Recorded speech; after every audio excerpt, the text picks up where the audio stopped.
मैं डॉक्टर संतोष मीना, सह आचार्य, इतिहास विभाग, राजकीय महाविद्यालय, कला महाविद्यालय कोटा। आज के इस व्याख्यान में आप सभी का स्वागत है। आज हम प्राचीन भारत का इतिहास का प्रमुख टॉपिक बौद्ध धर्म पर चर्चा करेंगे। आज हम बुद्ध धर्म के प्रमुख शिक्षाओं में उनके प्रमुख विचारों पर चर्चा करेंगे। प्रथम है अनिश्वरवाद में विश्वास। बुद्ध जो है ईश्वर में विश्वास नहीं रखते थे। दूसरा है अनात्मवाद में विश्वास। न तो उन्होंने कहा कि आत्मा है और न ही उन्होंने कहा कि आत्मा नहीं है। इसलिए कहा गया, या ऐसा उन्होंने इसलिए कहा क्योंकि यदि वे कहते कि आत्मा है तो मनुष्य को अपने आप से आसक्ति हो जाती और आसक्ति ही दुख का मूल कारण थी। यदि वे कहते कि आत्मा नहीं है तो मनुष्य यह सोचकर दुखी रहता कि मृत्यु के बाद मेरा कुछ भी शेष नहीं रहेगा। अतः वे इस विवाद में नहीं पड़े। अगले विचार उनका है क्षणिकवाद। संसार और जीवन दोनों में कुछ भी नित्य नहीं है, दोनों परिवर्तनशील है, इसलिए नाशवान है। बुद्ध ने कहा जगत परिवर्तनशील है, इसकी प्रत्येक वस्तु प्रतिक्षण बदलती रहती है। यहाँ तक कि आत्मा और जगत भी निरंतर बदलता रहता है, लेकिन परिवर्तन जनसाधारण को दिखाई नहीं पड़ता।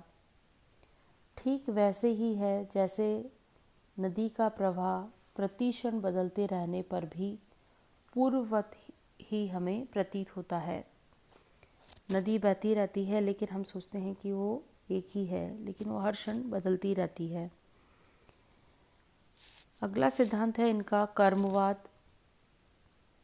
जैसा कर्म करोगे वैसा ही फल पाओगे। मनुष्य का यह लोक और परलोक इसी कर्म पर निर्भर है। निम्न जाति का व्यक्ति भी अच्छे कर्मों द्वारा मुनि बन सकता है। बुद्ध ने अंतःशुद्धि और सम्यक कर्मों पर जोर देकर समाज में नैतिक आदर्शवाद स्थापित करने का प्रयास किया। वैदिक कर्मकांड और वेदों के प्रमाण को उन्होंने अस्वीकार किया। बुद्ध स्वर्ग और नरक की धारणा में विश्वास नहीं करते थे। जैनियों की भांति अतिवादी अहिंसा को उन्होंने नहीं अपनाया। जाति प्रथा, यज्ञ और बलि का उन्होंने विरोध किया। पंचशील का प्रतिपादन बुद्ध ने किया है। इसका प्रतिपादन बुद्ध ने अपने गृहस्थ अनुयायियों के लिए किया है।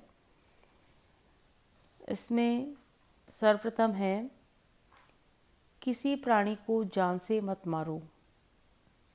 दूसरा है झूठ मत बोलो।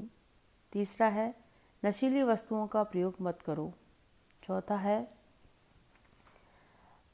किसी पराई स्त्री के साथ भोग मत करो और पवित्र जीवन बिताओ। पांचवा है किसी की संपत्ति पर बलपूर्वक अधिकार न करो और न ही चोरी करो। कार्य कारण सिद्धांत या अर्थ क्रिया कारत्व। प्रत्येक घटना और वस्तु के पीछे कोई न कोई कारण अवश्य होता है। बिना कारण के कोई घटना घटित नहीं होती। किसी कारण से कोई बात उत्पन्न होती है। दुख के उन्होंने 12 कारण बताए हैं। फिर है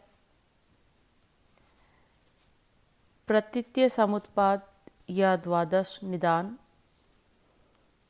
प्रतीत्य यानी इसके होने से, समुत्पाद यानी यह उत्पन्न होता है। बुद्ध ने प्रतीत्य समुत्पाद का प्रतिपादन किया। प्रत्येक वस्तु की उत्पत्ति और अनुत्पत्ति का दर्शन है। जन्म मरण सकारण है। कार्य कारण की श्रृंखला से यह संसार चलता है। इसके लिए किसी सत्ता या ईश्वर की आवश्यकता नहीं पड़ती, ऐसा बुद्ध का मानना है। अब है प्रयोजनवाद। बुद्ध नितांत प्रयोजनवादी थे, अतः उन्होंने उन्हीं विषयों पर उपदेश दिया जो मनुष्य के परम कल्याण के लिए आवश्यक थे।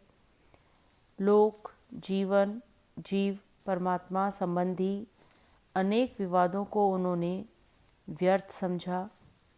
10 विषय ऐसे थे जिसमें वे मौन रहे। उन्हें अकथनीय या अव्यक्तानी या प्रयोजनवाद कहते हैं। फिर है इनके विचारों में त्रिरत्न, बुद्ध, धर्म और संघ। ये उनके त्रिरत्न थे।